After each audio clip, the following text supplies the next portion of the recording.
So if you're into this sort of thing, here's a nonfiction book rec for you. Sociologist and media scholar Neil Postman wrote Amusing Ourselves to Death back in 1985. It's a critical analysis of television news and its effects on. Hold on. Oh no. Excuse me, can we make less noise? Okay. He said, Uh-huh. I'm going to try that again. All right, so if you're into that sort of thing, here's a nonfiction book rec for you. Sociologist and media scholar Neil Postman wrote Amusing Ourselves to Death back in 1985. It's a critical analysis of television news and its effects on society's ability to prioritize information. I'll add that this book was a huge influence on me and my love of media criticism and even the structure of this podcast because in that book, Neil Postman has a killer intro that just puts everything that follows into perspective. The spoiler for that opening chapter is this. Postman, writing in the mid-80s, says that we have spent far more time focused on the authoritarian dystopia of 1984 and not enough time learning from Brave New World. In Brave New World, the government does not need to control us with an iron fist because we have the opioid known as Soma. We have the addictive game of centrifugal bumble puppy. We have television, though television hadn't been invented when Aldous Huxley wrote that book. We willingly sacrifice any perceived power we have as a people as long as we can amuse ourselves, as long as we can pretend that we are in control of our lives. The news doesn't need a despotic regime to censor it. The news will censor itself because there's no reason and almost no feasible way to create true journalism on television. Television is an entertainment medium with strict formatics. It is strictly for the illusion of education, but ultimately it's just junk food in a trench coat. I feel like I could do an entire episode on amusing ourselves to death, but I'll just wrap it up by saying that 1992's made-for-TV Halloween special, Ghostwatch, is a perfect companion for Neil Postman's masterful critique of telejournalism.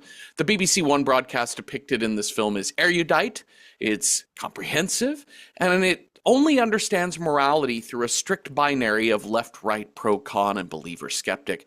Creator Stephen Volk brilliantly depicts these shortcomings in televised journalism between the forced argumentation of the ghost skeptic between the forced argumentation from the ghost skeptic Emilio and the goofy man in the streets reporter to the stoic, trustworthy anchor. We've got a 60 minutes level faith in these so-called journalists to do a great job, but ultimately, all they're doing is stirring shit up while pretending they're nobly investigating an important story. Neil Postman might say, true all of that, but at least it was ad-free. Hi, Cecil. Hi, Jeffrey.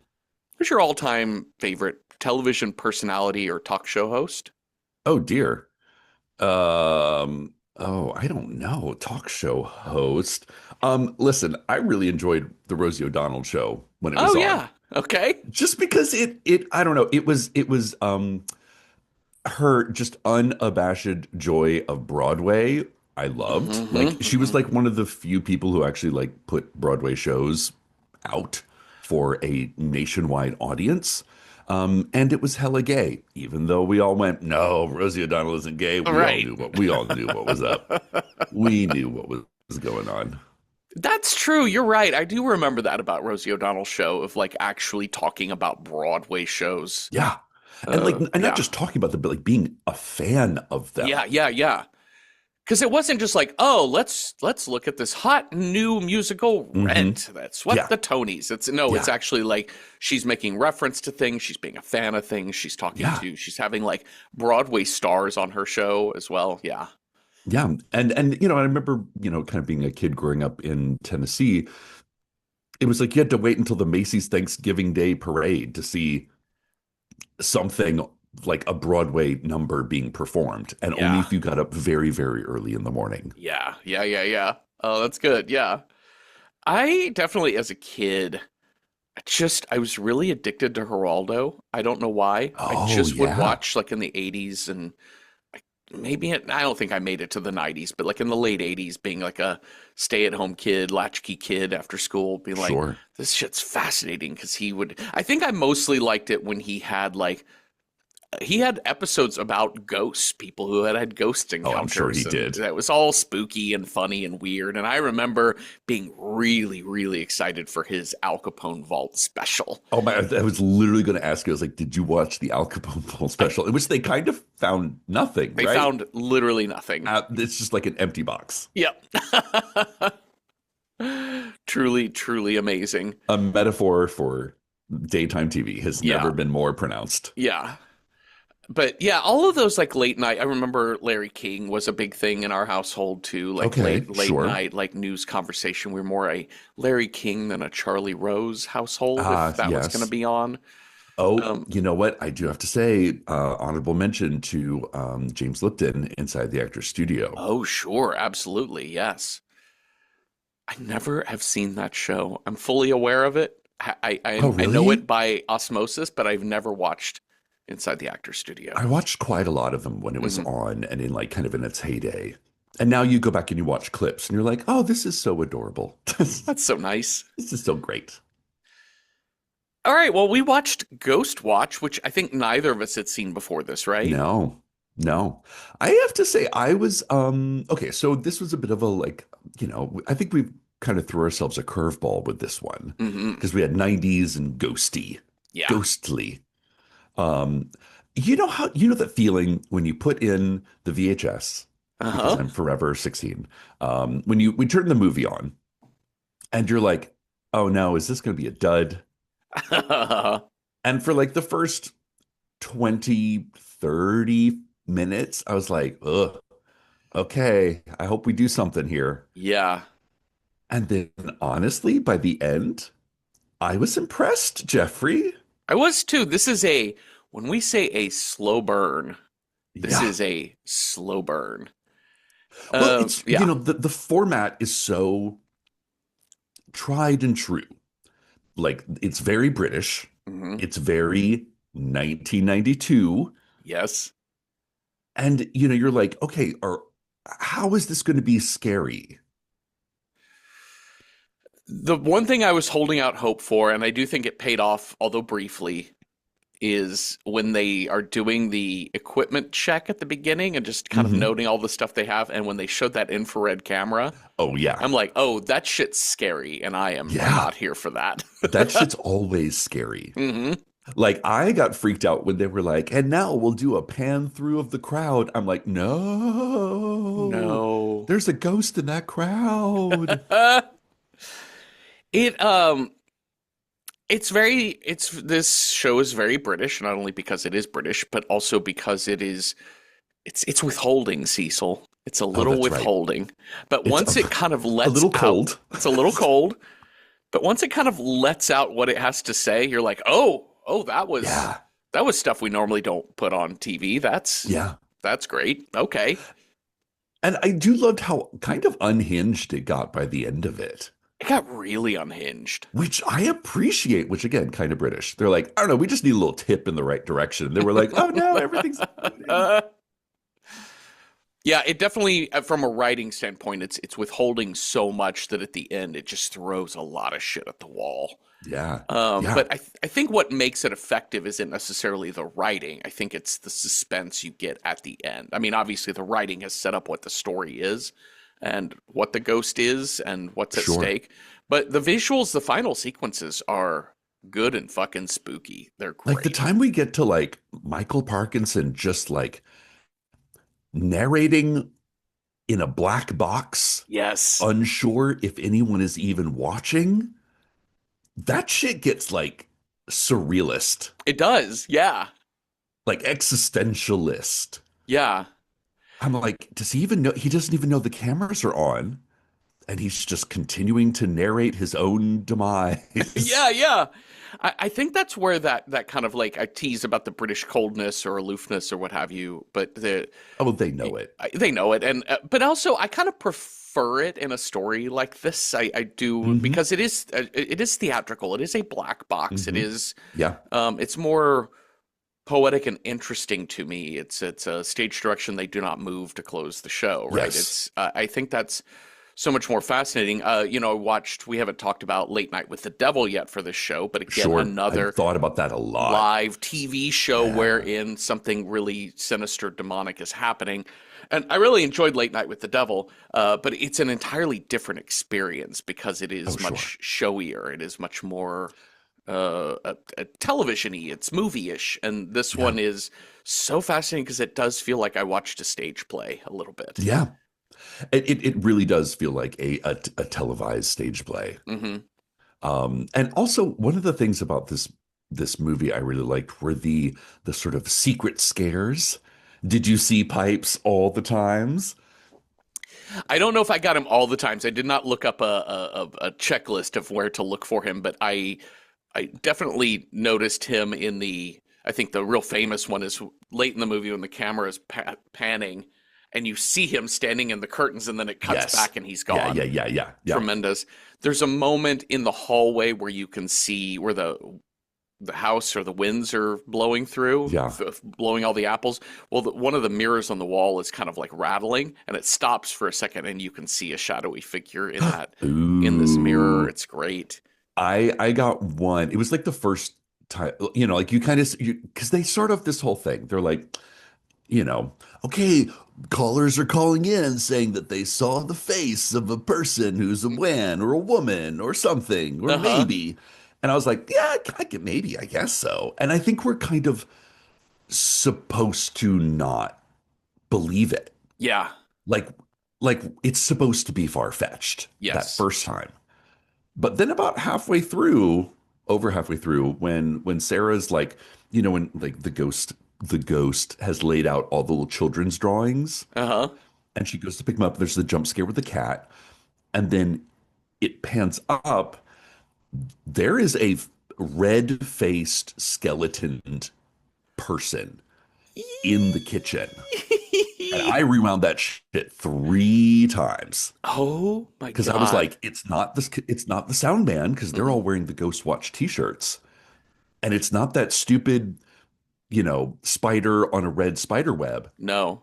It's a person. And I was like, but because you had to like it didn't draw a big neon arrow to those Uh huh. sightings, respect. Yes.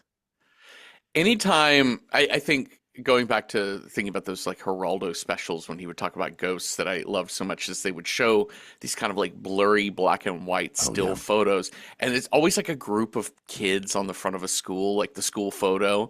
But Oh then yeah. there's like a figure in the window Like making or a weird face. yeah, or there's like a person just over somebody else's shoulder.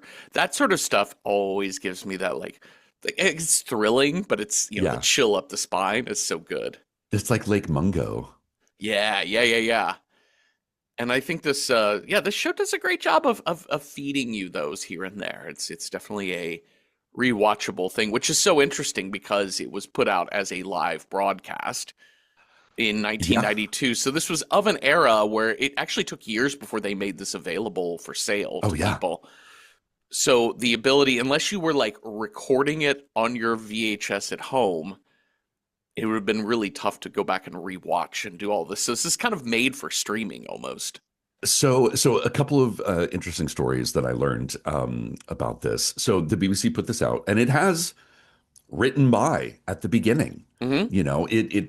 But apparently what happened was it was kind of, like there was a movie on, and the movie went a little bit long, Hmm. and then the Ghost Watch started, and so people just sort of like tuned in without having seen the beginning, and they're like, oh, there's Michael Parkinson. Yeah. Oh, I'm just watching BBC. Okay, this is what we're doing tonight. And they didn't know that this Hmm. was a scripted film. Yeah. And then things get more unhinged. And apparently over 1 million people called the BBC that night. 1 million people. And the problem is one person, that some guy apparently committed suicide because he was like, oh, they've definitively proved that there is an afterlife. So I'm good. And it Interesting. was be and it was because of that death that BBC kind of distanced themselves from this production. They kind of put it in a vault, did not, didn't, never showed it again.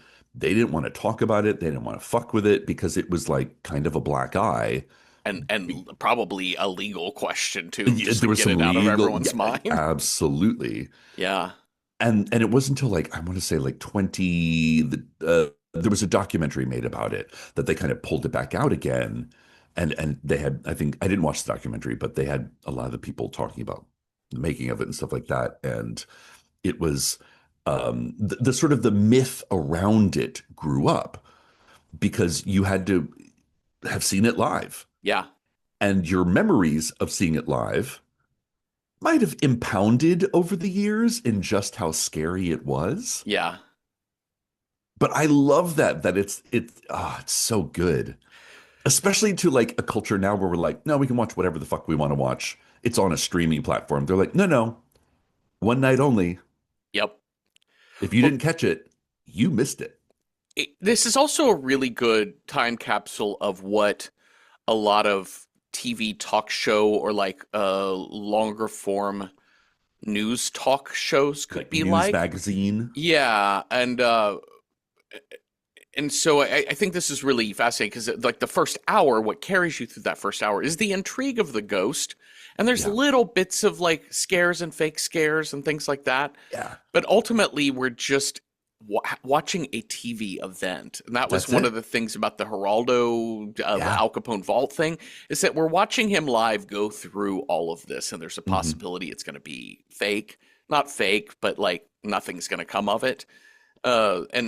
And there's something about having the live event of just like let's see how this plays out, and then you add into it the back and forth with Dr. Pasco and then like cynical American Oh Emilio. my God. With the Between Two Ferns over there in New York City. Yes, Between Two Ferns, which is definitely the precursor to today's modern era shouty shows, but Yes. Yeah. it's also a classic television setup, which is we don't want Yeah. to appear biased, so we have to put on another person to counteract Point, this. counterpoint. And Yeah. I'm like, the point counterpoint is always funny to me because I'm like, well, you just set the goalpost here and you've Yeah. decided this is the exact middle, so let's roll from that, I guess.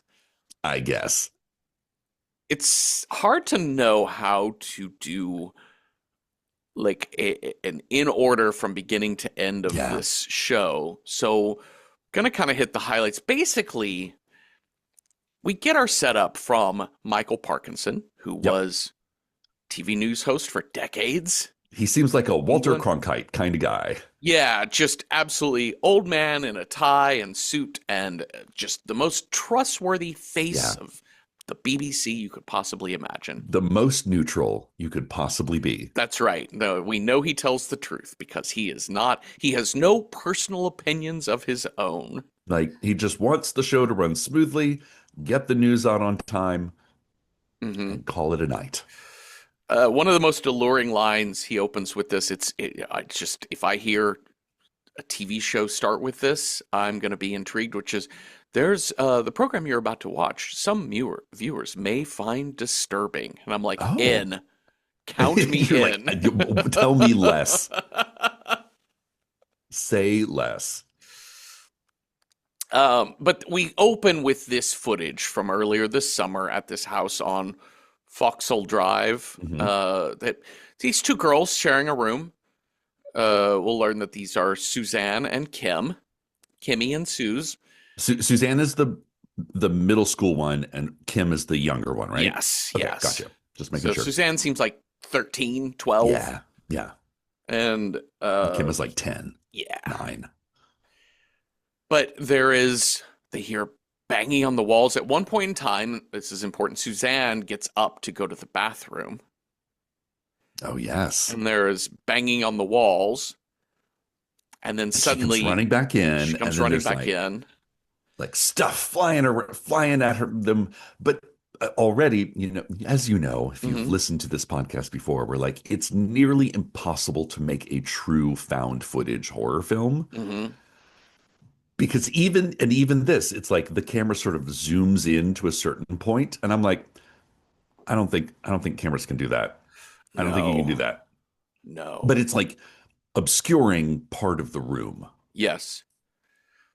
And even modern day HD, big hard drives to store all this stuff, even modern day like CCTV footage is oftentimes kind of grainy just because the Hmm. amount of storage you need. Sure. And so Yeah.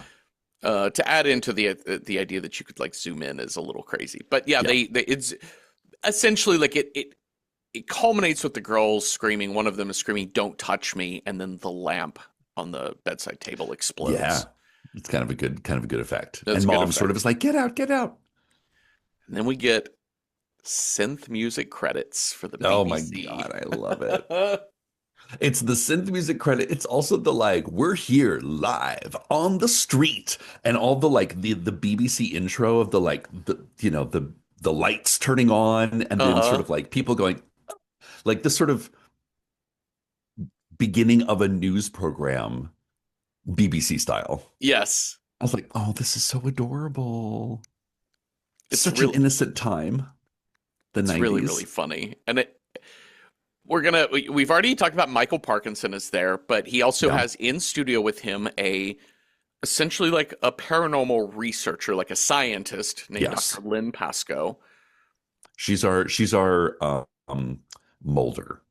Yes. She's our like, I want to believe. Yeah. Yes. I want to believe. And most of her, and she has actually studied this family with these two girls Hmm. and their mother, Pam. She's actually done some research on them at her university. And Dr. Pascoe has written books on this whole thing and even put out some footage of some of their studies. But all of the seriousness of Dr. Pascoe, and we're going to cut to, we also have our man outside the house to talk to Oh my various God. people. We got Craig Craig. Charles. Oh, Craig. I don't Craig. Craig, he must have been another BBC face. He's an actor, but he Oh, also has done TV stuff. He is okay. just kind of like an all around guy. His real name is Craig Charles.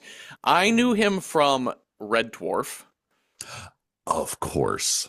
and I Of didn't. course. Yes.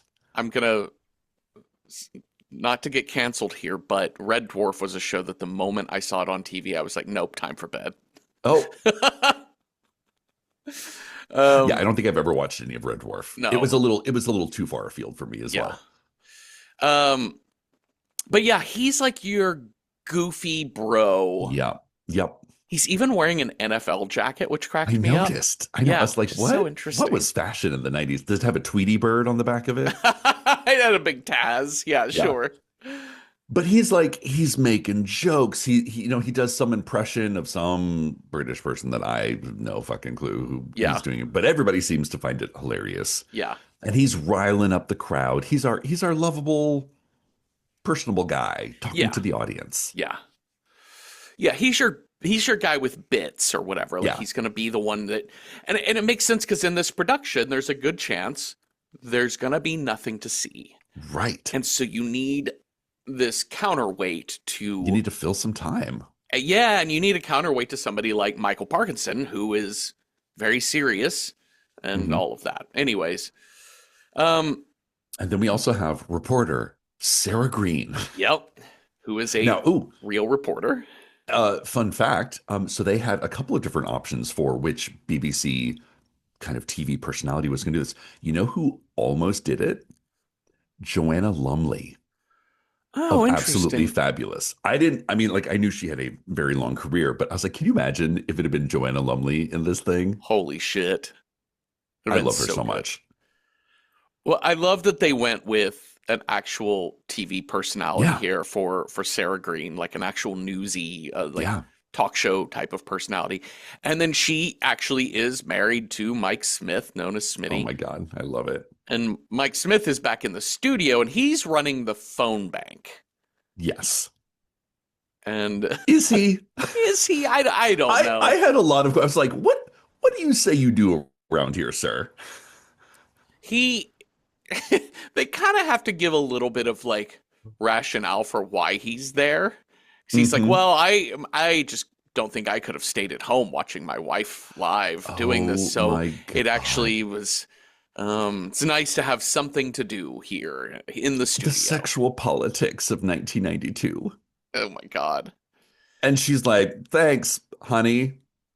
Send me into the lion's den while you sit in the studio. And he's like, um, no, I'll be totally safe here. You've got mhm. this, sweetie. There's a lot of, we also are gonna, we have our whole setup of, I think maybe my favorite guy in this whole movie. He's in two scenes. Hmm. He's so minor, but he just doesn't seem to have any. He doesn't do anything. It's Alan Demescu, the electrical engineer, who has Oh my set up God, I all of love the it. ghost detection Uh-huh. stuff. It's motion sensors that detect cold to turn on lights. Sure. It's Yeah. cameras in every room. It's all kinds of like audio sensitivity to pick up electromagnetic pulse waves or whatever. But that's about it. And that shit, none of it really ever comes No, no, about. no. Nobody ever really pays any attention to that. And later, when they lose the feed in the final kind of act of this show, there's a moment where Craig is like coming to talk to Alan. He's like, I feel like we've lost connection. Alan's like, yeah, I guess so. I don't know. Things are going well, though. No ghosts. Yeah. Yeah. Because none I of got his equipment went no, off. nothing on my end. We But, also, I do appreciate we get the introduction of the sound man and the camera guy, yep, who they both seem like actual sound camera people. yep. And we learn about the heat imaging, the infrared camera. Horrifying. Horrifying. And I love the line that this is such a good foreshadowing line, but Sarah, when she learns about the heat imagery camera, she's like, oh, great, Chris. So this means nothing can lurk in the shadows. Mm-hmm. That's right. All right. So this is our setup of who's going in. It's going to be Sarah going in with her camera and sound guy, in with Pam and the two girls. And they're just going to spend the night in a haunted house. Now, here's the thing. Two things. I want to talk about two things. One, the sort of the like back to this like the BBC setting up the lights and the big floodlights outside the house, and when oh my gosh, the BBC is in our neighborhood, Mm-hmm. and there's people just like hanging out outside the Mm-hmm. house. Like this is what they're doing tonight. Yeah. The TV people have come to town, Yes. which I find hilarious. Such a simple time. It is such a, it People always, were it cracks just me like up. we're gonna stand like there's like 30 people. We're just gonna stand here all night, not watch anything, just like waiting for the ball to drop on New Year's Eve. Yeah. I mean, I think if you set up any type of like a camera event, there's something in people's brains that are like, I have to be by the camera on the Something might television. happen. Yeah. Look at me, I'm on TV, Mom. Yeah. Hi, Mom. Um, we don't seem to ever have gotten over that. Like, even when somebody has just a camera up taking a picture Oh in yeah, we're public almost of even like, worse. hey, we're on vacation. Here, you guys stand by the waterfall and I'll take a picture. Hmm. And then there's something in your brain, like the intrusive thought is, I have to be in this photo. Yeah. Like the people that come through and like jump through your photos in the Yes. background. You're like, Yes. you're a card. Yeah. So we've got the family, and Uh-huh. we've got Sarah and the crew obviously going through the house, and we're kind of it's real mild to begin. We're kind of getting like a little layout of the house. Hmm. It's an upstairs The downstairs situation. It upstairs, is. downstairs, the girls are bobbing for apples. There's We learn apples on from the strings, which I found very funny. well, yeah, that's a thing. Like Is that a thing? I think it's like two people go at it from either side. Oh, I gotcha. Okay. I think. Sure. But we kind of learn from I think Kim that even though like Pipes, who is what they call their poltergeist, Mm-hmm. because it sounds like he's rattling the pipes, Mm-hmm. even though he kind of appears in their room, he lives in the little crawl space under the staircase, Call it by its which name, Cecil. which they call the glory hole.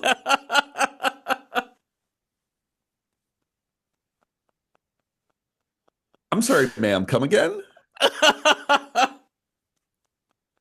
I was so distracted by this.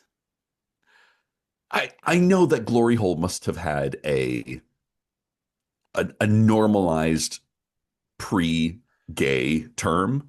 But what that is, I don't know because it has been fully supplanted by the little hole in the bathroom that you stick your penis through. Yeah, and then there's cat noises coming from, right? And then cat noises. That's the classic glory hole. The only context So I've like if you're ever in a bathroom and someone's going meow, meow, ignore the foot tapping. If somebody's making cat noises near a glory hole, you're in for a good time. yeah, because their face is getting ate by hungry cats. That's it. The only version non hole in the bathroom wall version of glory hole I've ever heard of is it's an oil drilling term, Oh, and you can okay. guess what it means, right? When you find the oil, you get the glory Okay. hole. You find the glory hole. Okay. Like you're Of like, we discovered we're now billionaires. Yeah. yeah, yeah. So, But I do love a locked, I love a locked door yep, that's like boarded up. I was like, oh, this show is not going to end until we get to see what's in that room. I yeah, can already tell you right now. yeah. We're gonna start taking some callers. We get Oh, I Emma love from it. From Slough. Slough. Slough. Slough. Emma from Slough. She's like, hey, I noticed in the opening footage there was someone standing by the curtain. They look like they're in a black dress.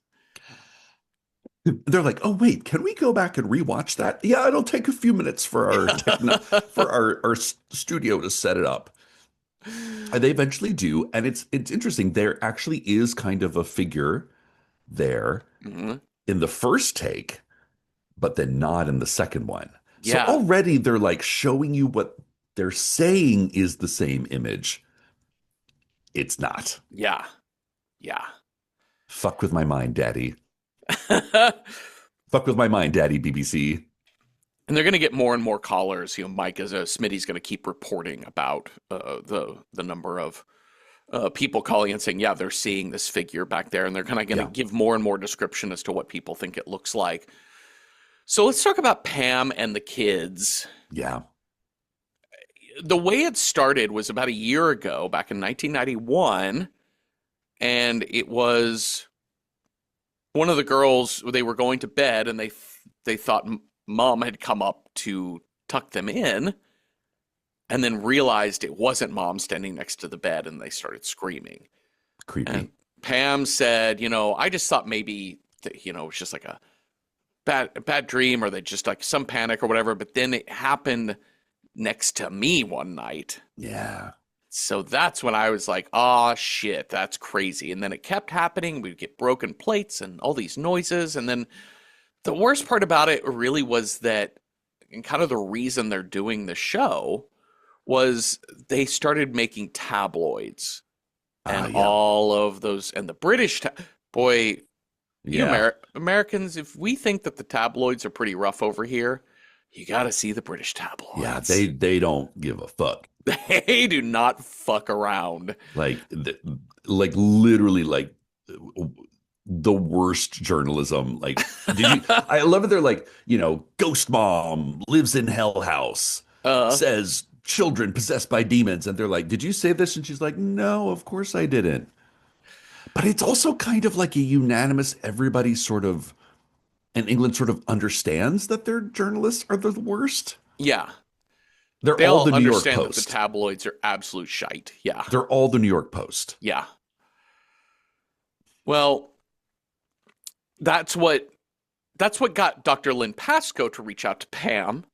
Yeah. And that's why Pam agreed and the kids agreed to do some of these tests and then eventually to come on BBC One for this Ghostwatch program. Because I think maybe it will help understand what this ghost is about, but more than Yeah. anything, it would let the world see them as normal people. Yes. That's kind of the crux for me of the opening 2/3 of this film, which is Mhm. just watching these kids and their mom try to feel normal because they're Yeah. feeling crazy because they live in this house. Yeah, yeah, yeah. And Well, they want to fit in again yeah, because even their neighbors know that it's crazy. Like that, we're going to meet some neighbors in a little bit. They're like, oh yeah, we're just kind of an open door policy. Whenever the earlies run out of their house screaming at 1 o'clock in the morning. They know they can always come over. Yeah. We just want to fit in, Jeffrey. We live in a suburb of London. We just want to fit in. Yeah. Yeah. That's very, very true. And relatable. And I think one of the character beats throughout this show that I really love with Dr. Pascoe is that her first response, even to Michael Parkinson, is he's like, how do you respond to the things she says about what's going on in her house? And Dr. Pascoe is like, well, I believe her. I think that's an important response to somebody saying something that may sound implausible to you, is to believe them, because you can tell that they are upset by what they're experiencing. Yeah. And I remember our friend Joey Rizzo years ago. I don't even remember what the joke was I made, but I have a tendency just to kind of tell a dry, matter of fact, but like absurdly impossible sort of thing. And I'll just say it out loud. And Joey said, seriously? And I was like, no, I'm just kidding. He said, oh, I'm a very gullible person, Jeffrey. And I was like, you are. It's hard to like get away with the little like dry bits around you. And he said, I just think it's easier to just be credulous in the world. Yes. Take everything at face value. Take everything at face value and then start working through the information, because otherwise you're just negating all possibilities. Question nothing. No, and I've always I love that advice from Joey. I think it's so good. And that's what Pascoe is doing, is because the worst case, like best case scenario, oh good, you didn't believe a lie. Yeah. Yeah. But honestly, you're so smart. Yeah, by you're default, you're so wise. You're denying people their realities. Sure. Yeah, and I think it's no joke, or it's no coincidence, excuse me, that Dr. Pascoe is a woman that like wants to believe this mother. But what I find kind of weird about this is when they take the mother out of the house. Yeah. And they put her into the sort of like van, like their mobile unit. Yeah. So it's so like technically, so she can listen to phone calls. But then they sort of put this like cuckoo mother in, as in like not like cuckoo crazy, but as in cuckoo like a fake mom. Yeah, it's her on a TV screen that the kids can see in the house on a TV. And then we put this very lovable Sarah Green reporter into the house, and she just like becomes their mum for a night. Yeah. Which to me was almost even weirder. I kind of hated it as a narrative device because I wanted to see more of the mom and the kids. But I really liked it as a artistic device, because I think what they're playing around with is the way in which television news programming invades our spaces every single night, and the way in which it's all phony. The TV is your mom. The TV is your mother. You know, that episode of that TV show is your best friend. Yeah. Yeah. There's some tweet that I don't know who, but they're like that episode of TV, that's your personality. That's your best friend. Corporations are your friend. Yeah. Yeah. And it like when and this whoever tweeted this out explain, kind of very succinctly, satirically put the point on it. But this is the beginning of this sort of like, reporter Sarah Green, she told me on TV, and she says it's time to go to bed and brush my teeth. So I guess it's time for me to listen to my TV mom and go to bed and brush my teeth. Yeah, and when I opened with the thing about Neil Postman writing that book in 1985, he really was responding to an even older version of television, like more of your Walter Cronkite. Oh, that's the like big three. Yeah, there's only three. And he was kind of reacting to kind of the pre-cable television era, of course. Yeah. But also in the way in which television news was creating a simulacrum of trust. It was creating just the notion of the word anchor as something heavy and solid and stable. It keeps you moored and centered. It's centered, and but meanwhile, the whole production is theater. The Yeah. entire production is theater. It doesn't mean they're not reporting truth. It doesn't mean that they are lying to you. It just means that part of truth is the way in which the narrative is presented. And yeah, I just think that they're playing with that. So I missed having more time between Pam and the kids. But the moment when she's like, "Oh, mom, hi, mom," and she's on a little TV box I on the know, kitchen right? counter, You're like, look, mom's on the TV in our house. stunning. And but they're just talking to their mom on TV. It's what weird, weird and So wild. weird. It's so weird. So a couple of things is that before Kim, uh, oh, I'm sorry, Kim talks about her relationship to pipes, right? Hmm. As you know, as mom is telling their story, Kim says, "Yeah, I know what he looks like. Like I know what Pipes looks like. I drew a picture of him. Here's this Oh my, picture. I love a creepy child drawing. I love him, love him, love him, love him. It is. I just wrote freaky clown. Like Yeah, it's I not was like, clown faced, but like the buttons on the but kind of like a comma for like a red comma, for a missing head. an eye Yeah, or something. but she's like, yeah. One time I came down here and there's the little glory hole half door Oh my below the God, stairs stop. down to So the I popped into basement. that glory hole. So, well, Kimmy says she could see him in the crack Yes. in Yeah. through the door, and I looked at him and he had one of the babies, and one of the babies winked at me. and Pam tells her own story of I had files down in that basement from my divorce, and I went to What go kind of get files? Yes. I like, divorce oh my God, paperwork. the sort of the fake correct yourself, which is Uh, now very common in like a naturalistic kind of like, I had to go get my divorce file. Like yes, you understand that they're setting up that there is the rift in the family. These people deserve it. mm-hmm, They deserve the ghost that they got. There's like some turmoil at the heart yeah. of this family Well, because daddy left. we knew something was wrong with her because she was saying crazy Yeah, things about ghosts. But now that I know that, oh, well, she's divorced, I Cecil. know. It is kind of She like watching him. Like how is she going to raise those kids properly she just by can't even herself? keep a husband happy. I know. Of course they turned out talking about ghosts and stuff. Yeah, But it's that like she wants to hide it, yeah, but she also kind of wants to give the whole story. That's a dynamic kind of character setup. yeah. And Pam had tried to go down there, and then when she was coming back up, the door slammed shut. The glory hole door slammed shut, and she was trying to get out, and it felt like somebody was holding it. And she said she felt a presence, a male presence Uh in huh. the room with her, and their breath smelled like cabbage. Rotten cabbage. And then and then that's kind of at that point when her telling that story, then the tabloids went fucking crazy. But I do think it's kind of interesting. Like we never get any more information about the husband. There's no No, follow-up. no, We have it's three moms. uh-huh. Michael Parkinson is our only father figure in this. Yeah. This is very, very true.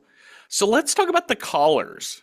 We've already Okay, oh my had God. Emma from Slough. Yeah, who's like, watch, I saw something in the tapes. And then Lynn Pascoe is like, I guess I can use this light pen. And you're like, not really. Not really. But if you'd watched it the first time, you definitely did see somebody in those fucking curtains. Yeah. So these callers, as they sort of roll in, we've got, there a lot of them are like adding more. Mostly the callers there to add lore to the story. Well, it's either add lore to this story or just tell us your ghost story, Yeah, which I love. And yeah, honestly, the sort of the additional, especially as the show gets deeper and deeper mm, into Unhinged, some of these stories are fucking creepy. yeah. And some of them are hilarious, like the cheese and pickle sandwich guy. He's like, the plate just flew off my chair. Me and my mates, I didn't put a finger on it. It just flew into the air. They were like, where were you? They were like, we were a mile away. And Michael I want Parkinson's like, okay, I think I know where this is I going. want me cheese and pickle. Dr. Pasco's like, okay, so tell me a little bit more about this plate. Hilarious. But yeah, I like all these ghost stories from other But like people, I even think though yeah, Crank like one of the Collar is first ones funny. pretty mild, right? Yeah, there was like we had a ghost at our house growing up in Brighton, and like things would just get broken all the time. And we learned Yeah. later after we'd moved out that there used to be a family that lived there, and a boy died in that home. So Yes. it's that type of ghost story where it's like, yeah, of My course, like house has history. yeah. But as we go along, we start hearing stories about, oh, my This mom used to property. tell me that if we didn't if we Oh, didn't that's go to right. bed on time or clean our plates or do our chores, that old Mrs. Sessons would get us. And then years later, we found out there was a nanny that worked in that home that lived there, and she would take in kids, and she started drowning these kids. And her name was Mrs. Sessons. And she's like, why would our mother tell us that? Yeah. Which I think is an interesting idea of like what functions do ghosts have? What is the function of a Like, ghost? are you saying, like, what is their job description? Yes, like if you were to bring in a CV, Yeah. pipes, what is it you say you do around here, Yeah, yeah. sir? Tell us No, about no, some no. challenges you faced in your last job. No, I mean like this evening of Ghostwatch Uh-huh. is it I think it does a pretty good job of showing, not telling, why we have ghosts. What we use ghosts like this family used a ghost story as a way to get a kid to do their chores and to do, Uh-huh. like what do we need ghosts for? It's so interesting because I do think that there is that element of one of those elements to folk horror is Hmm. moral correctness. Yeah. That's why horror can be so moral because it roots from moral storytelling. Old Mrs. Greenteeth will eat Yeah. you if you go in the pond, which Yeah. is a way to tell your kids don't go in the pond because you'll drown, and I can't be dealing with that right now. There's literally I have a book of collected Cherokee like legends and history, and there is literally a like don't go near the pond at dusk Uh-huh. because that's when the tribe underneath the water that loves to drag children away will get you. Yeah. Yeah. It is the like don't fuck around at dusk. Yeah. Come home. Yeah. And like ghosts horror folk horror have kind of always had like they have a reason, we have a reason for telling these stories, for retelling these stories. Hmm. And I think it's interesting having these sort of call in version, not only because it's just kind of funny, dial this number, which apparently was a real number. And if you called the number, someone would immediately say it's a fake, but you could still leave your ghost story. Oh, that's interesting. That's funny. But the thing is, again, going back to like the lore of Ghostwatch, so many people called in that only a fraction of the people could actually make it through. So when you called, you probably got a busy signal, Hmm. which just sort of amped up your like, oh my God, it's real, it's real, it's real. But as these stories from the callers come in, we start getting more and more lore. It's going to ultimately culminate kind of at the end, like Yeah, going into the final act. We're going to get a call from a man who used to be a caseworker, and he dealt with at this from this house house. on Foxhole Drive or Lane or whatever street Foxhole is on, but he dealt with this particular man. His name's in my notes, Raymond Newsom, or I forget what his name is. And he was like Raymond the Tunstall. and he was like the cousin of the people that owned the house, but he illegally rented out a room, He so he's not was, yeah, not on any of the subletting. deeds. Yeah, yeah, yeah. And he was, it's just a weird moment. I think it was just a throwaway, but he's telling them from the caller is telling Michael Parkinson and Dr. Pasco this, saying like he was basically a child molester and he Yeah. was a deeply disturbed man. And Michael Parkinson goes, in what way was he disturbed? I'm like, as I just said, he In was the a child child molesty molester. kind of way. Yeah. I know what he was getting at, which was like, what ways did he show outwardly Yeah, before we yeah, yeah, learned yeah. about his crimes that he was disturbed, and it was just all of these like radical Well, he theories about spirits and demons and whatever well, he else. had long, sharp knives for fingers on one hand, Uh-huh. and he always wore a fedora and a green and red striped Hmm. sweater. Yep. He had burn marks all over his He had burn face. marks all over his face, and Yeah. yeah, But jumping ahead to the end, just to kind of compartmentalize the callers, it's this kind of like slow growth of like yeah, the little bits of information, all the way up to like what people were saying that they were seeing in their own homes was a similar yeah, ghost with a hollow, like a skull faced, bald yeah. man or woman wearing like a long black gown, a robe or dress, buttoned all the Hmm. way down. And so all of these similarities are sinking in. And then you had this story of Raymond Tunstall, who was also basically is very Silence of the Lambs, but it's like he was a man who also thought he had a woman living inside of him, and so he molested children, is kind of the vibe that this caller gives. Though I would also say that we had the Mrs. Sesson story too, and there's some drowning Yes, imagery like happening. she was a midwife, Yes. but she would take the kids and then drown them. Yeah. So there is this question as like, is the ghost exactly what this caller says he was? The only reason I think that it's meant to be that is the fact that every time those girls interact with that ghost, it ends up with like, don't, he's touching me, he's hurting me. Oh, yeah, yeah, yeah, And so it's the language around child sexual assault yeah. that I think, but it also could be a thing where like maybe the ghost is broadly poltergeists that all take similar forms in everyone's home, but they're all separate. I don't know. So that's the other thing is when and we Dr. Pascoe kind of talks about this in the beginning about what a poltergeist is, and it's my understanding is a poltergeist is less a ghost Hmm. and more like like it's not a human Hmm. that has died that is Hmm. coming back or a shade of a human. It's usually there's a preteen involved. Uh-huh. It has it like listen, the middle school years are rough. Yep. They're really hard, but they're worse for some people than there are for others. Yeah. And supposedly, if you get one or two or three preteen, adolescent energies flowing so hard that they can kind of telekinetically move objects, create hot spots, cold spots, things like that. So it's less like, it's more of like an energy imbalance than it Yeah. is old Miss Sessons came back from the grave with a hook on her hand, you know? Yeah, yeah, yeah.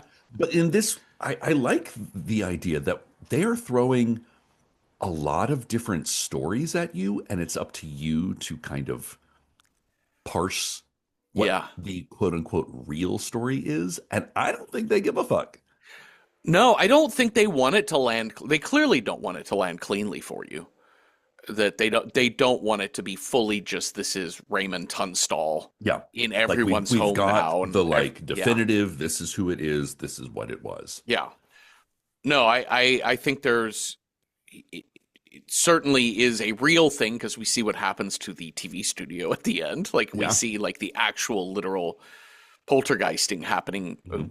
not just in this home but across England, wherever the BBC broadcasts Yeah. this fucking open séance. But but yeah, I don't think they want you to. I think there's the idea of like Mrs. Sessons is different than this, but they may be.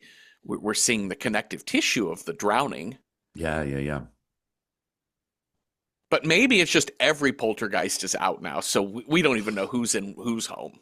So that was kind of the idea. Apparently, one of the things that the creator pitched to the BBC was they wanted to play like really low and really high frequencies Uh huh. that would that animals could hear and would make animals freak out Uh huh. across the country. Yep.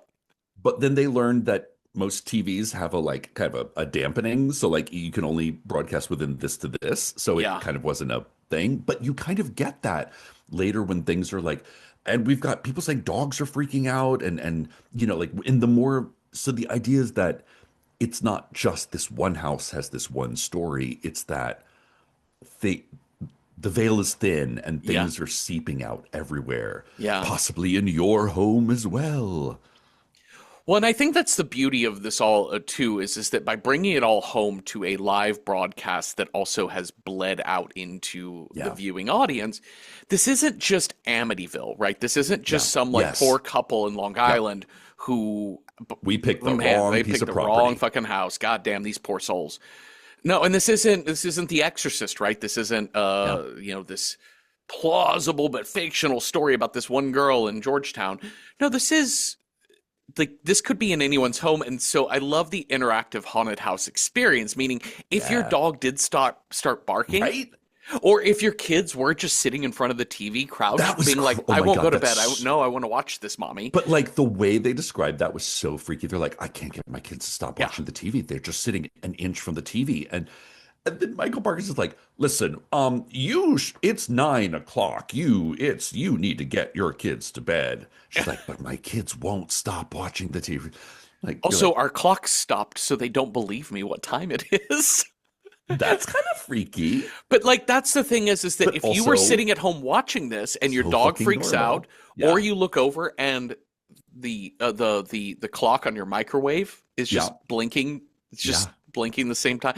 You could start piecing together, or there's like a cat noise outside, yeah. and just every shadow starts freaking you out. I think it's a great technique.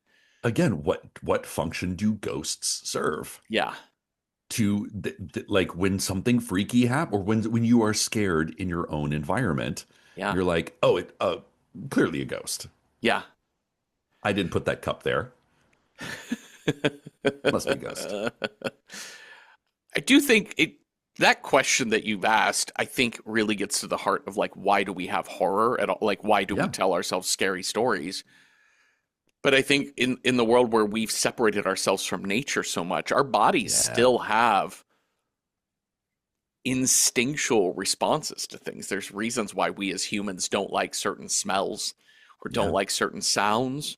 And it's all like generational. It goes back yeah, thousands and thousands of years of our species that we are built to be scared of certain things. But when you don't have natural predators in nature, yeah. You're not scanning the tree line for yeah, lion faces or tiger face. yeah, I think I love it that they touched on that here. They're like, humans are naturally predisposed to look for faces in abstract objects. yeah, They yeah. even say that. They're like, of course you saw somebody in the curtains. The face in the fire, she says. Yeah, you're just kind of supposed to, but literally in saying that, it's true, but also they're putting uncommented on images of creepy Yep, pipes yep, throughout the show, just sort of standing in the background or in the crowd of people or in the little dark cavity, of in the course. glory hole. Yeah, in the glory hole. So you're like, am I predisposed to see that or did I see it? Yeah. Let's talk about the we if you've been visited, you've been Oh, visited oh, by my own by the little cat. ghost, Oh, Robert. He's a ghost and he's made of cocaine. yes. And Hi. little pink nose. Look at you.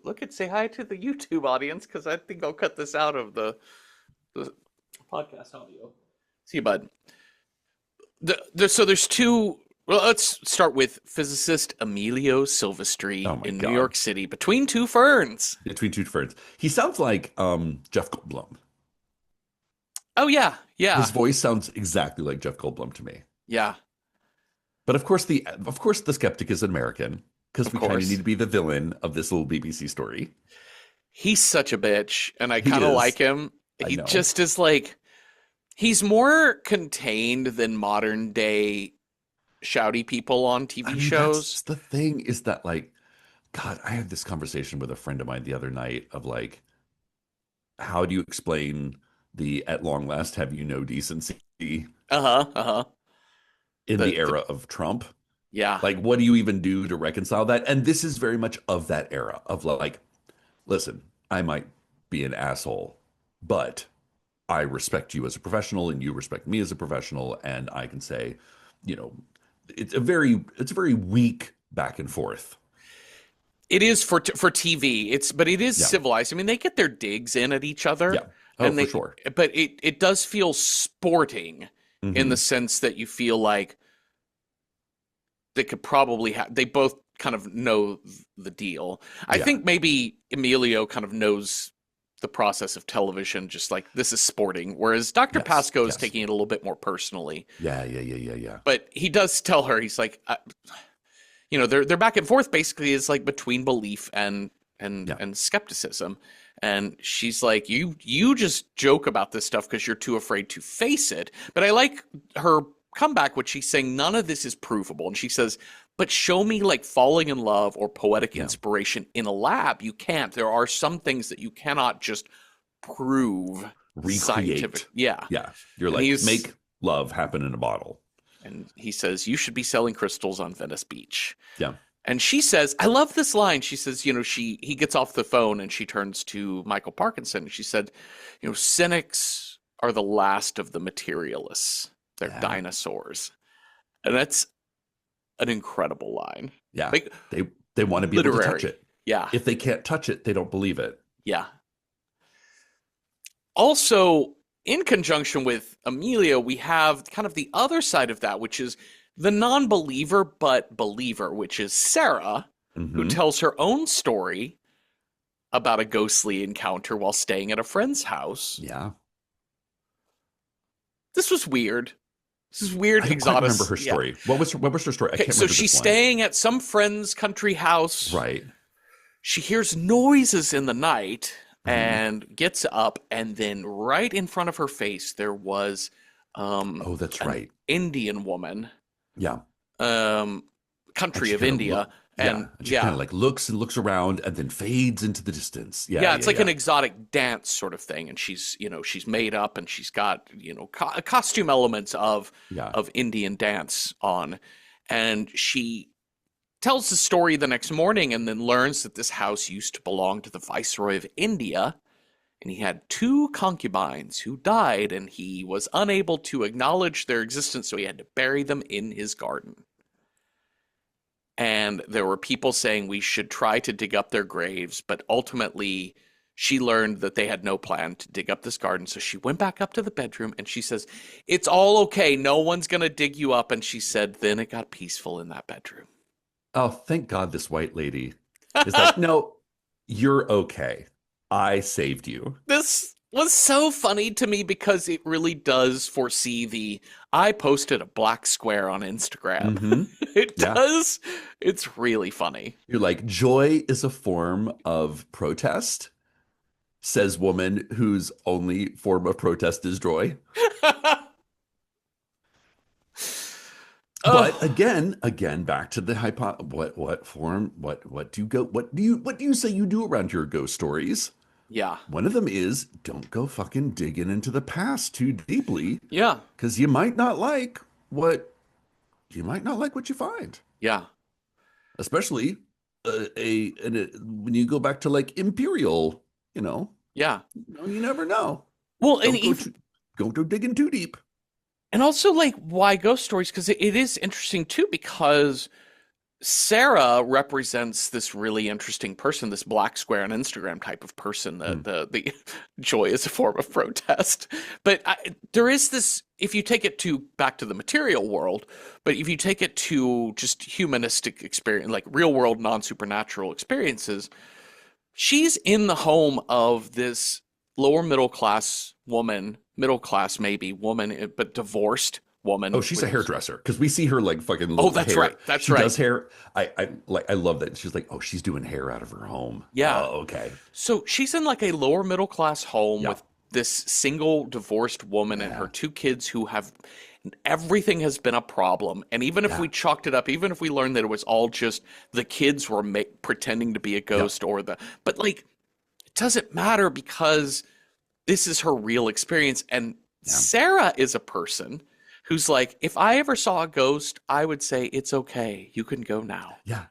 I would try to, yeah, I release you. I release you. You're fine. I would Versus totally like, never have a problem with a ghost. this is like Mrs. Early, who's like, I'm at my fucking wits' end because I can't pay my bills and my kids are going crazy and my daughter's got scratches on her.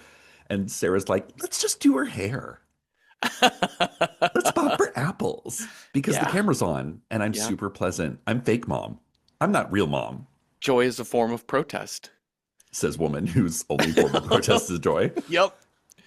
I think that was the Onion. I think that was an Onion It article sounds title. very Onion to me, or Reductress or something. Yeah. But yeah, this is great, and I love her story that she tells because they set it up like, oh, I have a spooky Oh, I've story got to one tell. too. And Yeah. Smitty was a little skeptical of the whole thing. I'm like, ooh, what happened to her? I thought I we were know. gonna get this really telling story of like, I was carried into the clouds by these angels, and what she tells is even more shocking and revealing. Kind of even more revealing. Uh-huh.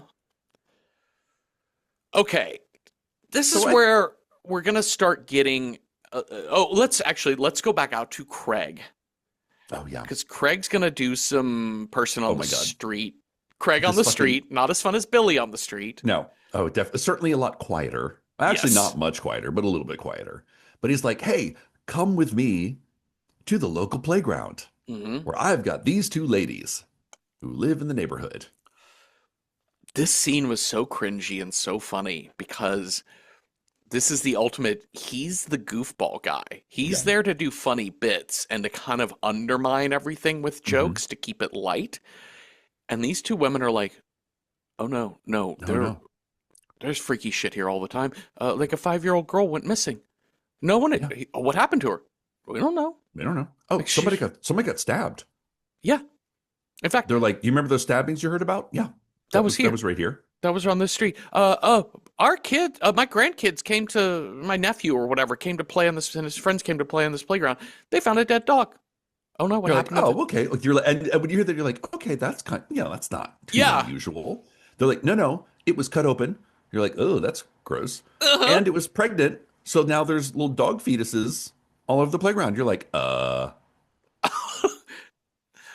They didn't want to play at the playground anymore.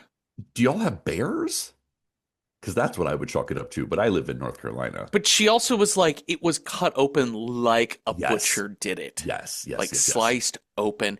And this poor man is like, Craig is like, well, that certainly is hard to hear. Yeah.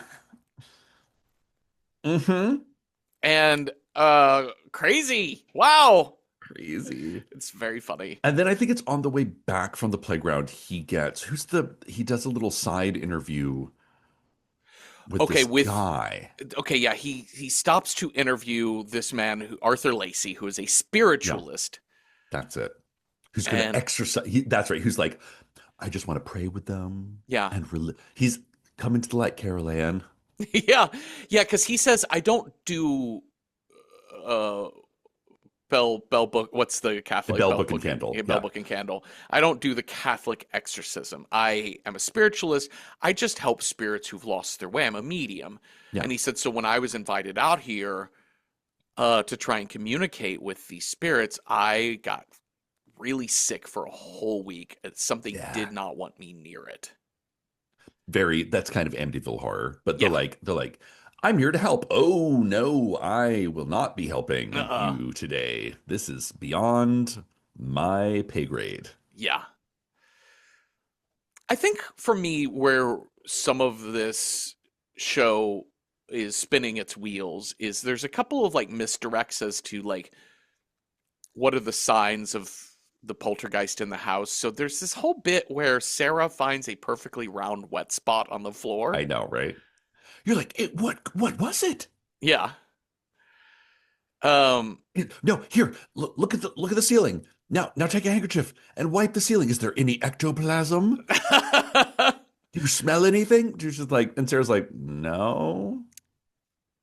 I think this is here just to kind of get us into okay, we got to ramp up the back and forth because there's going to be a lot of Sarah running upstairs, downstairs. Sarah, Yeah. like, Who's in what room at what time? yeah. because it's going to turn into banging upstairs, run to check on Mhm. the kids, then banging in the kitchen, run back downstairs, kids' drawings all over the floor, cat jump Ghost scare sighting, outside, actual ghosts. ghost sighting. Yep. They don't sight the ghost, but we No, they see the don't. ghost standing in the background. And then the banging is upstairs again. And I think that's when we catch Suzanne banging on the pipes with a spoon. Yes. And And then then, oh my God, then we got to talk about that for a few. They're like, well, Michael Parkinson is very disappointed in all of you. I'm not he, mad.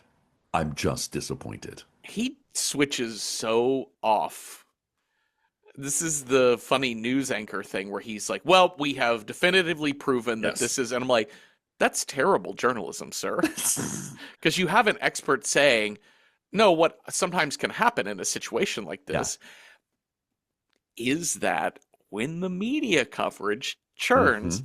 people want to fulfill what the media wants it to fulfill. So even though there might have been a real kernel of truth, and I think that, and again, like back, like what this TV movie is is kind of touching on is like what does the media do in the same way that what do you say you do around here? What do you do, media? And they get mad because it takes the wind out of their production. Yeah, It's a little bit like if you're doing a play, let's say you're doing your one man show, yeah, and then suddenly somebody in the audience has a coughing fit, like a really yeah, heaving bronchial coughing fit and has to leave the theater. And you come away feeling and they never come back. yeah, But it's like it leaves you as the performer with a little feeling of like, God damn it, that fucking threw me off. yeah, yeah, yeah. There is a deep down question of like, are they okay? Is Sure. that person okay? And that's kind of a minor version of this, but Michael Parkinson is really, his character of Michael Parkinson is really Yes. upset because it's taken the wind out of their narrative sails. Yeah. Like, what are we going to do with the last 30 minutes? We figured out the answer, I guess, now to the BBC movie of the evening, you know? Yeah, because their top priority is to do the show, not to find out anything. Yeah. And there's no value to him in making sure that this family is okay. And that's what Dr. Pascoe's top priority is making sure they're okay. Yeah, She's yeah, yeah. only filtering it through paranormal lenses because she wants to get that. I mean, but she at least has the baseline of like, there's something going on here and we have to Yeah. help. But no one else is. The skeptic in New York between two ferns, Oh, yeah. he just wants to be a skeptic. He's super pleased. He's like, Yeah. well, told you so. Yeah. Yeah, Michael's like, well, it's all a hoax. God fucking damn it. Yeah, I know. Again, I'm not mad. I'm just disappointed in you all. Yeah. Okay, we're we're starting to get a little bit of weird stuff happening though, like outside of the house. Because there's a moment where Michael Parkinson does a cutaway to, you know, to this other ghost story. They have these like people on video Mhm. just Yeah. telling their ghost stories. So they cut away to Laura in Cardiff or whatever, Mhm. and she's like, "Oh, back when we had this old house in Devonshire, and blah blah blah blah, and this thing, And my bedroom was in the old part, and there I once saw someone at the foot of my bed, and then the tape kind of, oh, which is always fucking horrifying. yeah." And they're like, ha ha ha, I guess there must be a poltergeist in our studio. There's also this is also the point where we get this woman caller who said, our glass table exploded. My husband only touched a finger to it. It exploded. There is blood everywhere. He has been taken to the hospital. And the kids will not take their eyes off the TV. You're like, that seems unusual. Why And to is your, there blood? Why are there bloody handprints on the wall? yeah. Well, and also, Because she never connects it to her husband. She just says there's blood, like is there's blood on the wall. Like it sounds like the blood has just materialized on the yeah. walls. Um, And this is where Michael, the old school TV news anchor, is like, it's 10 o'clock. Do you know where your children are? Like, that's the New York Yes. City thing, right? Yeah. And Hmm. here he mentions, hey, it's after 9. It's the watershed hour where the Yeah. kids should all be in bed. The TV is your mother. It is your father. It Yeah. is a third parent. It is your babysitter. It is there to tell Yeah. you what is right from wrong. It's And also it's there to teach you how to parent. he's finding it's not working Yeah. because she's like, listen, that's great and all, but my clock stopped working and you try and fucking get these kids to pull away. They Yeah. cannot turn away. Um, so now shit's starting to fall apart a little bit for Michael Yeah. Parkinson, who is a character and Yeah. a person who probably everything always goes fine. But now Suzanne, mom has come back, Pam has come back because Suzanne Yes. has been nationally embarrassed by Yeah. Yeah. being Yeah. caught doing this thing. But she's in bed now with a very hot fever. Her face now has all these cut marks over it, which we had heard has happened before. Yeah. And she's like full exorcist mode. Don't touch me! Yeah. Like eyes rolled back. Like she kind of flinches anytime somebody and Sarah's like, "Oh, here, let me help. How can I be helpful? Let me go get a hot compress." They Uh-huh. go into the bathroom. They're like, "Oh my God, did you see that in the corner? I thought I saw someone in the corner. There's nothing in the corner." Here, we go back in. Dab, dab, dab. Dab. Dab. Dab.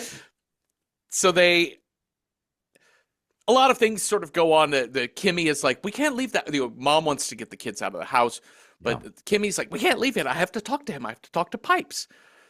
Before we know it, there's a moment where Suzanne is back downstairs sitting next to the couch. She's very obscured in the camera, and Mom is close to her trying to talk to her. And she goes into this Pipes voice, or this evil demonic voice that we had heard played earlier from Dr. Pasco's reel. From her university tapes. Yeah. And this like demon voice kind of speaks in like kids stories, nursery rhymey sort of stuff. Your mother sews socks in hell. Yeah, it's like that, but it's like, I hid the teddy bear in the garden. You're like, what? Yeah. What's happening? You're like, But at this moment, Suzanne starts speaking in that voice, saying, "What big eyes you have." "What? I'm fine, Mom. I just, And then like a picture falls from the wall. Yeah. Yeah, and that's an important note that like all of the lights flickering, like the signal has been cutting out and on in and out for the TV broadcast. But yeah, there's a moment where the picture comes off of the wall in all of the shaking and quaking. Plot point. Plot point. Sarah is desperate to find Kim, and she cannot Oh yeah, find Kim has disappeared. Kim has fully disappeared. So later that night, they're in a darkened house. The lights are still kind of like flickering off and on. Sarah finds water just running in the sink in this dark kitchen. Kimmy's little toy bunny is like drowned in the flooded sink. And like the eyes have been pulled out of it. She finds Kimmy hiding behind the fridge, and she's like, Pipes told me to do it. He was a bad, bad bunny. Here are his eyes. And she's holding two little plastic eyes. It's the freakiest shit a child can do. I know. So now, basically, all hell is going to break loose here because people are... we're going to get people out of the house. Right, no. Hold on. Okay, no. Because we got to go to the glory hole first before anyone gets out of the house. We hear loud ass cat sounds coming. Oh my God, from the cat! behind I got to the admit, glory hole. the cat sounds were a little cheesy. It was somebody pushing buttons on their sound effects machine. And Sarah and her sound guy pry the boards off of this door. They cannot get the door open. It is fully locked. And they're like, maybe we can pry it open. But then all the cat sounds stop. And the door just creaks open. And we see a figure in there briefly, Oh, but there is that. fully a Mhm. ghost in there. But then suddenly the mirror that's hanging on the wall next to it crashes down onto Aiden, the sound guy. And then I think this is the moment where it does something really interesting in that it kind of like kind of like zips. Is it this? Like it kind of zips out. Like the camera feed sort of like, and we're like Michael Parkinson being like, what's going on in there? And then it goes back, and then they're just like it's Sarah and the two girls Yeah. coloring books in the living room. Yeah, so the after we see the sound guy's head kind of like cut open and laying Yeah. unconscious on the ground, all of the whole signal cuts out, and so they have to throw it to Craig back out in the streets. Oh, And that's Craig's it. like, Yeah. "Oh God, we're on," Oh, yeah, yeah, yeah. and Like he's he's just just like saying, interviewing Alan, the he's not even electrical interviewing. He's engineer. just like chatting. Yeah. Yeah, and then he's got to like it's just him vamping. And Yeah. then he realizes, like, oh, the light's not on anymore. I'm off. Oh, fucking BBC. Leave it to them to not know what they're Yeah. doing. And also like the sound cruiser, they're like kind of rummaging through the sound equipment, like they're trying to get shit back up and running again. But what's great that this flip from we've seen some we've seen things mess up, and then it's just like hard reset to lovely Sarah sitting with the two calm girls Yes. in the live like it's And her really sound guy next to her. And yeah, we like it's saw his head cut open. really disconcerting because again, it's like what what did I just watch happen? Mm-hmm. Because this does not match that. No. Are you lying to me, television? Could the TV lie to you? The TV is my friend. It can't lie to you. Look, it's showing me a thing, so that has to be real. This TV show is my personality. What am I going to do if the TV lies to me? Does that mean my personality is a lie as well? And we're back in the studio with Dr. Pascoe and Michael Parkinson, and it's this kind of like head to head of like, she's like, we need to see we cannot, he's like, oh, let me back up. Back in the studio, Parkinson is saying like, hey, we have too many calls.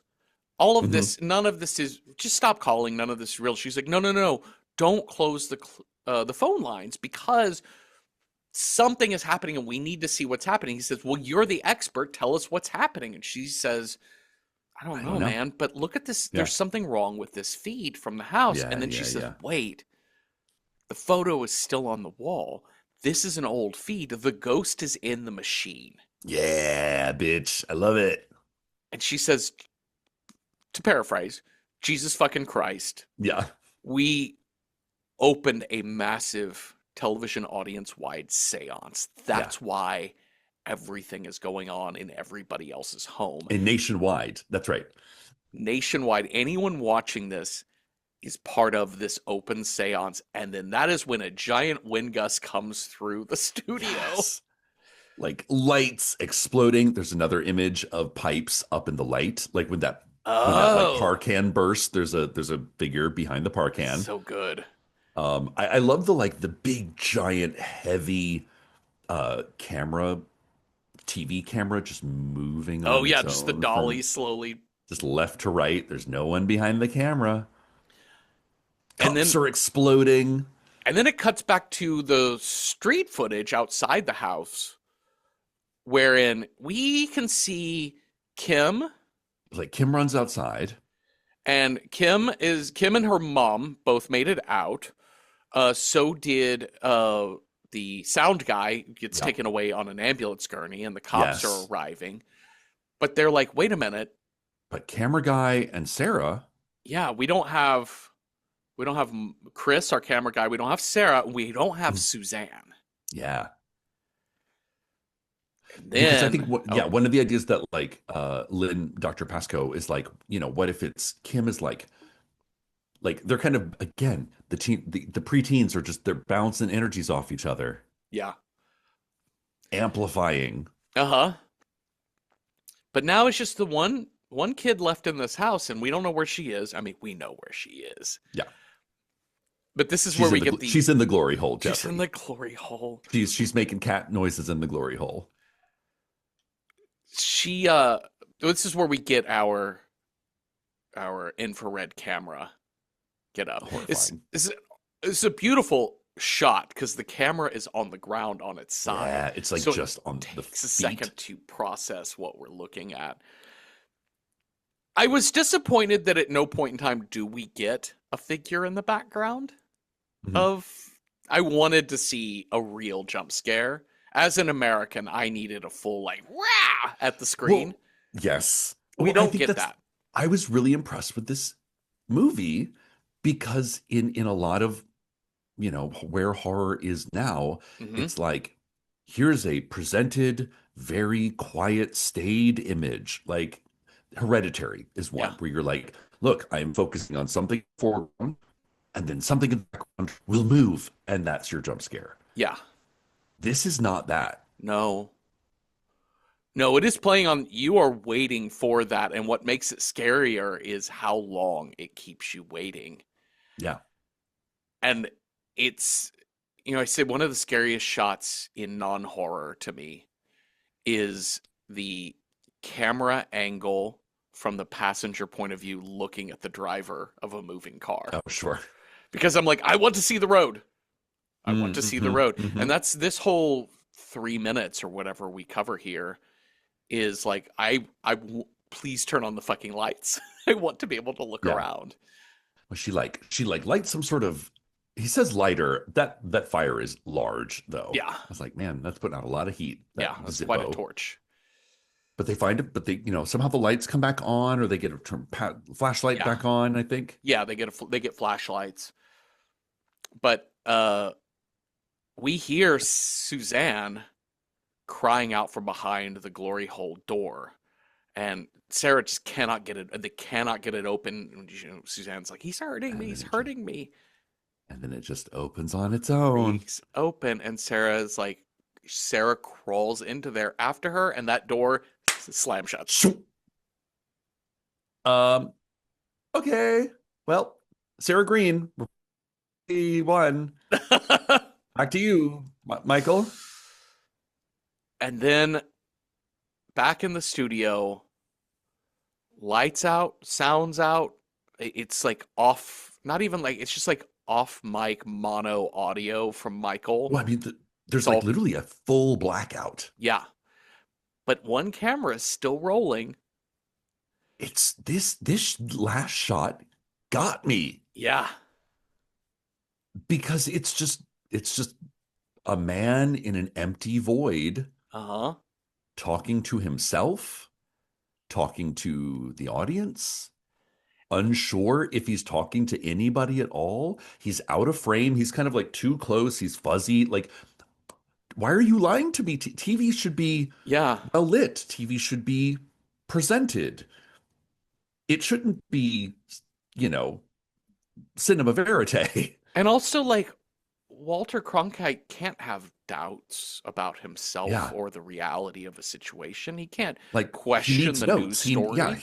He needs to understand how to lead us through this, not be a human himself, No. lost in a black and white void.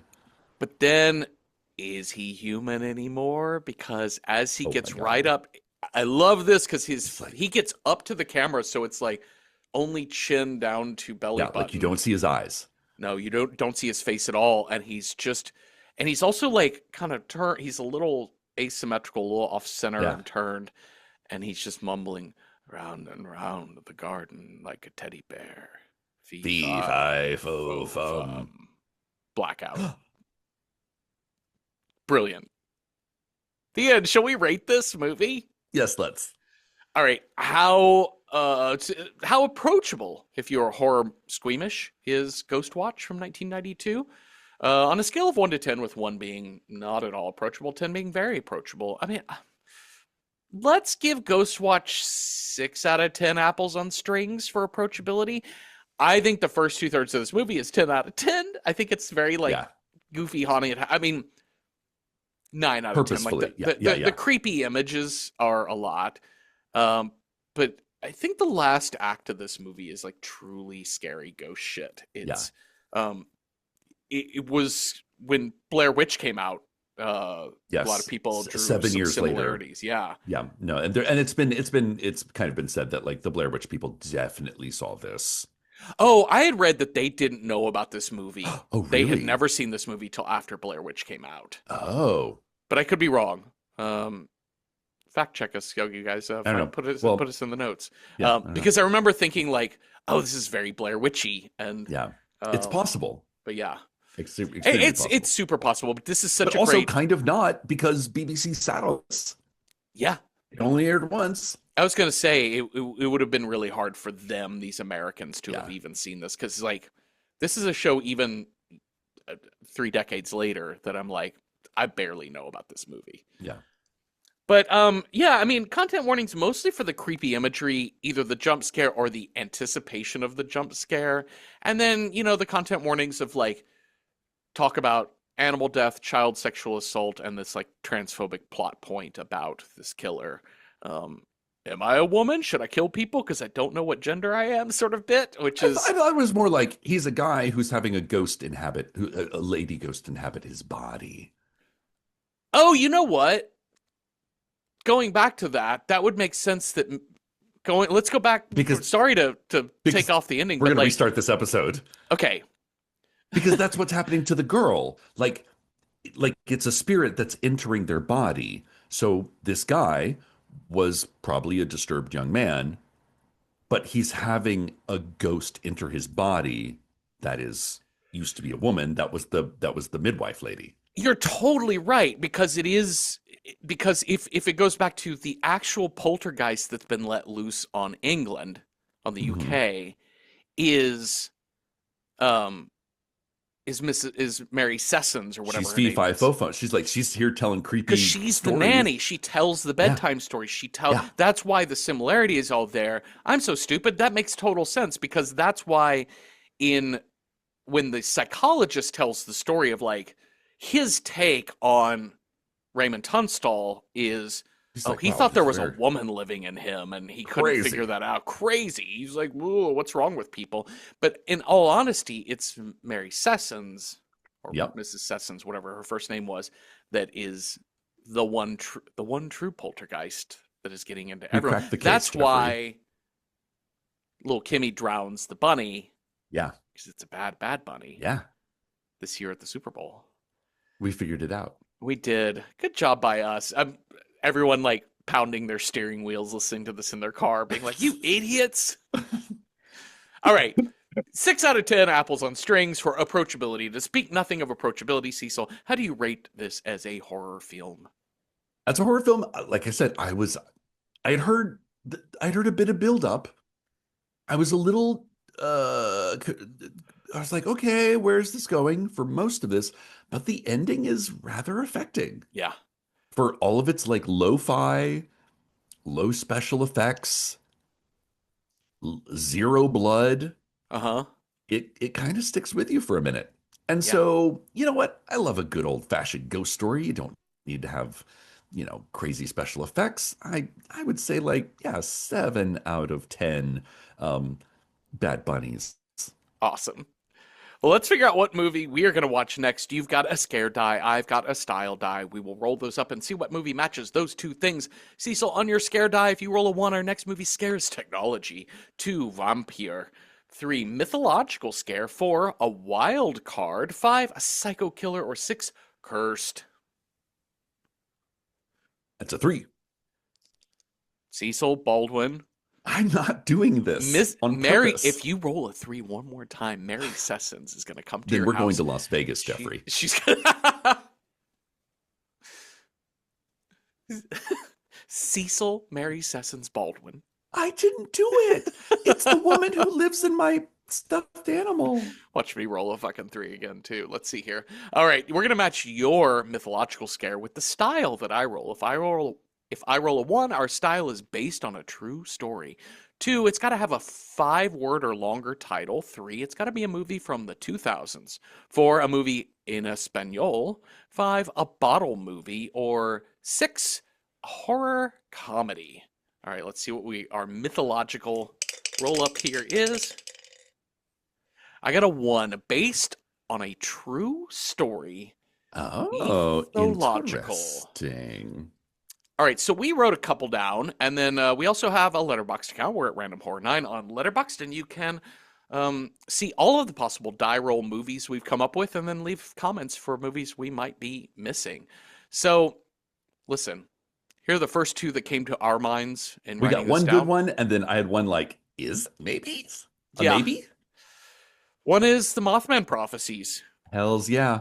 which I've literally is not seen this movie since, again, seeing it in a dollar movie theater uh-huh. like 3 months after it came out, 6 months after it came out. It is yeah, it's Richard Gere, right? yeah, Yep. Richard Gere, Laura Linney, Laura Linney. Deborah Messing, Alan Bates, Wow, Will Patton. Will Okay. Patton. It claims to be based on actual events that happened in the 1960s. Or is this like this is Appalachian, right? Because it's Mothman, right? Is this like West Virginia or I think it's West Virginia. okay. Um all right. So that's one. I've never seen this movie. So could be I interesting. remember fuck all about it. Okay. And then the other one that you put on here is The Green Knight. I was like, mythological. Definitely mythological. Probably there was some basis of Arthurian legend Yeah. in true stories, Yeah. maybe, possibly. Um I just don't like having just one movie on the dot. Like I like having some options, yeah. which is also where our letterboxed Yeah. commenters come in. Yeah. I mean, I gotta think that there's like some figures that the Arthurian legends are based off of. But I don't know that there was ever actually a King Arthur. Man, don't ask. I'm speaking out my ass right now, so I I don't mean, even know. there's like a Tintagel castle. There is an actual Tintagel, like there's a Uther Pendragon. Like The real? they're they're no historically they are based. The legends are based in real stories. Okay. They're Now, actual people that the stories are based off of. was Okay. there an Excalibur and was there a Merlin? There's actually a couple of Merlin. Anyway, never mind.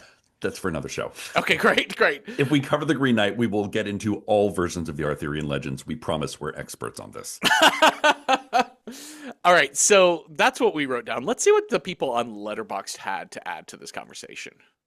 Eric Riley recommends Veronica from Okay. 2017, a Spanish language film where Veronica and her friends play with a Ouija board, and now there's a demon.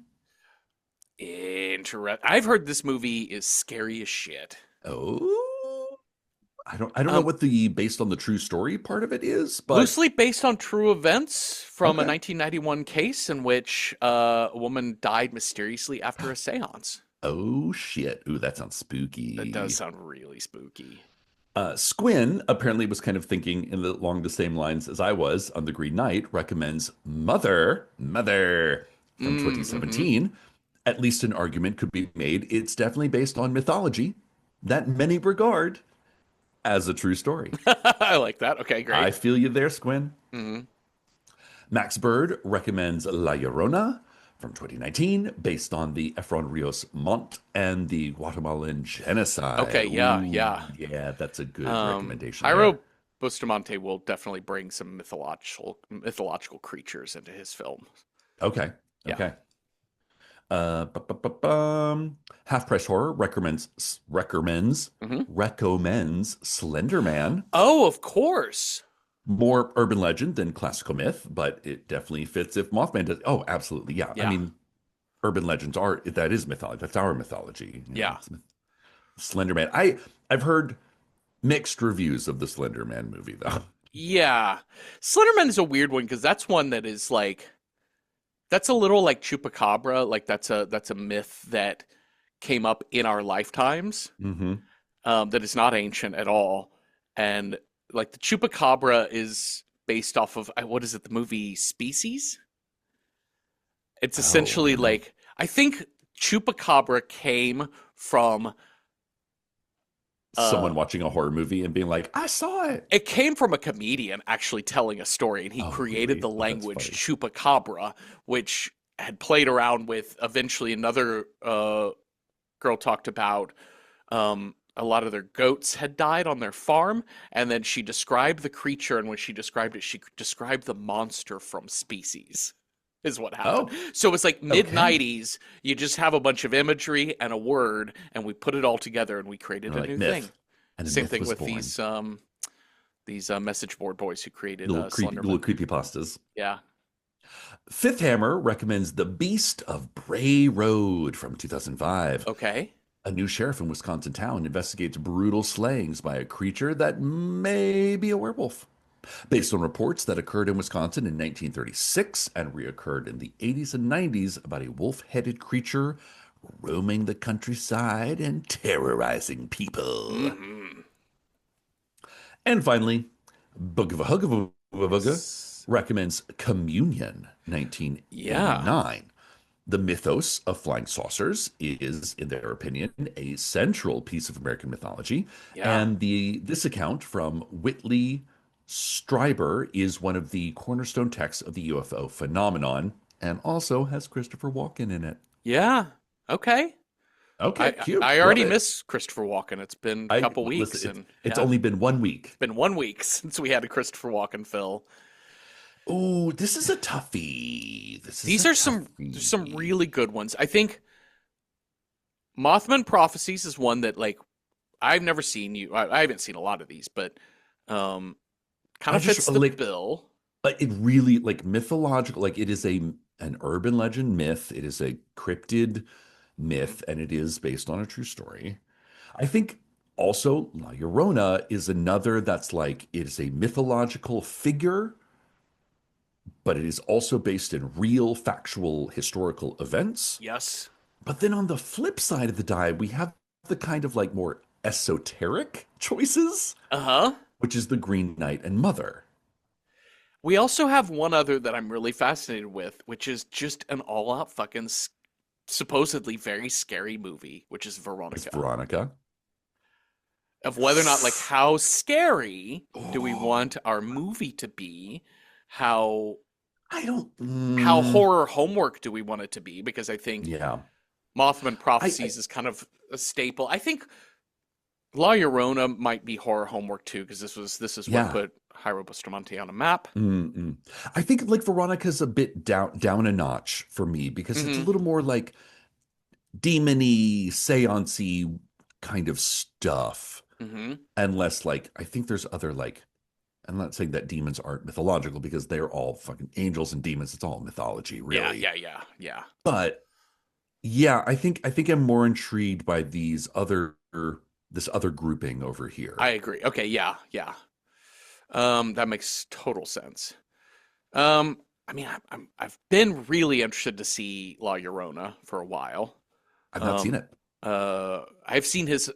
I for whatever reason I watched Rita, which is his second feature. Um, uh, before I've watched La Llorona. It could be a thing where we learn some things too. We're gonna have to learn Yeah, about Guatemala. we're gonna have to do some research. So there's that. We also still have Espanol on the We still die. have Espanol. Remember when we watched Fire in the Sky, and later we were Yeah. like, oh, you know what? We thought we were getting communion. Yes. I think that So was there's a possibility that we could jump on to Bugava Hugava's thing about doing yeah. communion. That could also not be very good, but I don't know. Or not I very don't know. scary. I don't know. Um, I kind of just want to watch the Mothman prophecies. Is that I bad? Is that wrong? no, I Is that think basic that's of me? no, I think it's the obvious choice here. I think it Like, really is. There's some good ones on here that I really want to see, but I think you're right. I think Mothman is the way to go. are we on too much of a like a late 90s, early 2000s kick? Should we vary it up a Uh little bit? no, I just think that's where we're at, but I do want to pause for 1 second to make sure that this is available to I'm pretty watch. sure it is. I can't. Just Watch's website sucks, but their app is great. Let's do this. The Mothman Prophecies. All right.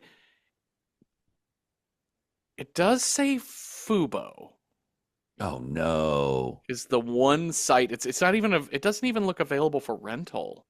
Like on Amazon? No. Uh, sure. Um, Wait, Prime Video.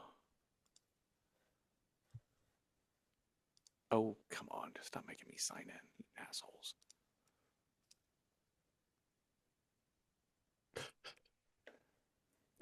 oh my Bless God. you.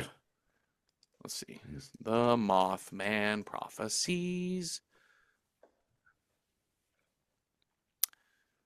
No. Not on Amazon. And Okay. Okay, so here. Should we take this back and just like restart this conversation? hold on, just double Because check. maybe we should just watch La Llorona.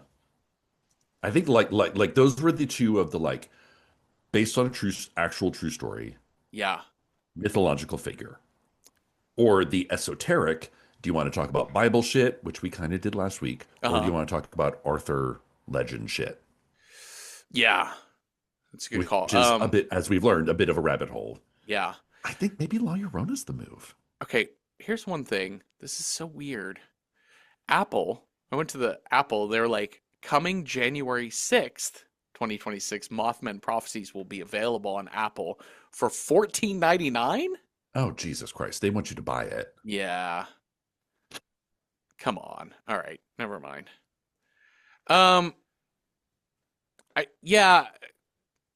I do want to watch Mothman Prophecies, but I don't know that like It's also Fubo like is our only option, and I will go fucking insane.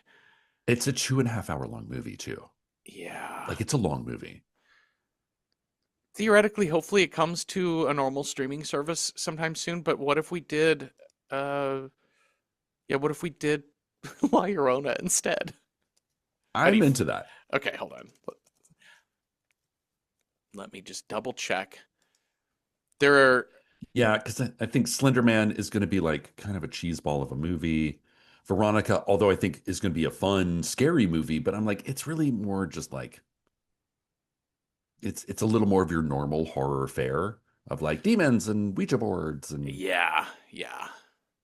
I'm just doing a double check on this too. because by that stretch, like The Exorcist could fit this bill, you know? Yes.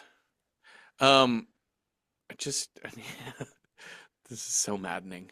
Okay, here it is. Do you want me to look it up? I think... Yeah, it is available for rental on Amazon. Now, here's the thing about La Llorona is in the same year, two different La Lloronas came out. There's The Curse of La Llorona, which is not what we were watching, and then there's La Llorona, directed by Jairo Bustamante, that is what we are watching. And then there was a 2020 or like a 2022 film called The Legend of La Llorona, and we're not watching that either. We're just watching La Llorona. La Llorona from 2019. Is that a good choice? Is that I hear one of them was not so great, and one of them was really not so great, and one of them the Jairo Bustamante is the good, is the not panned version of this. The one with the non-Latin name of the director is the bad choice. And that's The Curse of La Llorona? Yeah. So La Llorona from 2020, directed by Jairo Bustamante. Let's watch that. Great. We resolved it. Thank you all for listening. Thank you, Cecil, for talking with me. If you have thoughts on Ghostwatch or ideas for other movies that would have been good based on a true story mythological horrors, let us know at Random Horror 9 on Blue Sky, Instagram, or on Patreon, where our public discussion threads are free for all members. So watch... what are we watching? La Llorona 2019 from Jairo Bustamante with us this week. And come on back next Tuesday for a new episode. Have a restful night with no starving cats in your glory hole or nothing. Boo! Boo.